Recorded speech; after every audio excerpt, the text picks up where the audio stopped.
I'm sure most of you are very confused right now and don't know who to support, because apparently the US is accusing the International Criminal Court of being a flawed, illegitimate institution that undermines national sovereignty.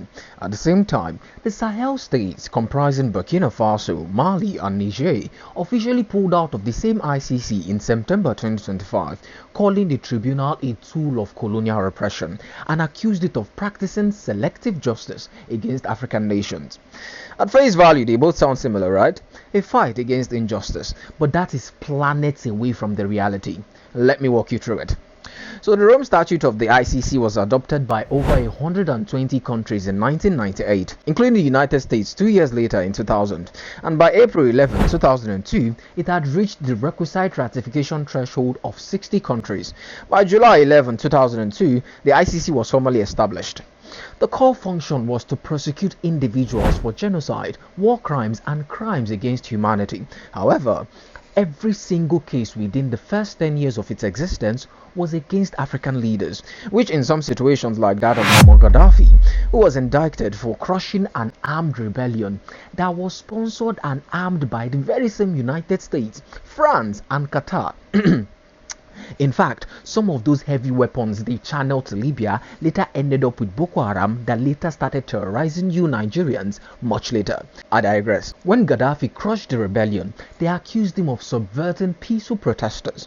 The same trick they tried to play in Iran before the start of the war this year. I can make a video on that if you want. Just let me know in the comment section. Only for declassified files to expose that they totally destabilized Libya, a practical paradise. Out of here is Pan-Africanist idea of a gold-backed dinar would threaten their dollar that is backed by absolutely nothing, even as we speak. And so the same US that sponsored the armed rebellion in Libya used its power in the UN to refer the case to the ICC in 2011, but with a diabolical caveat that would shield the US military. No matter the war crimes and atrocities the US committed in Libya, the ICC itself cannot hold the US accountable for it. Do you know the craziest part?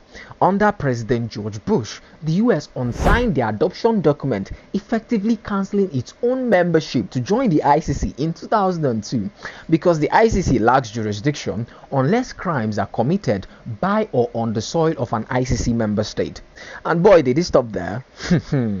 To perpetually shield themselves from any external checks or justice, they signed the American Service Members Protection Act, informally known as the Hague Invasion Act, in 2002, to legally shield not just the US military personnel, but also its allies from the International Criminal Court. Why? Well, 1 year later, 2003, the US invaded Iraq and killed between 500,000 to 1 million innocent people under the false pretext of Saddam Hussein possessing a weapon of mass destruction.